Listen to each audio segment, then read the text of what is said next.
Okay, I'll just show you how to stream music from your mobile through the Bluetooth audio system in this 2016 Honda CR-V.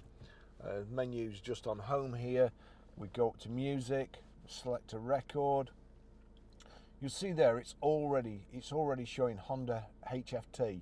So any audio that plays on my phone, if this is set up correctly, will play through the car speakers.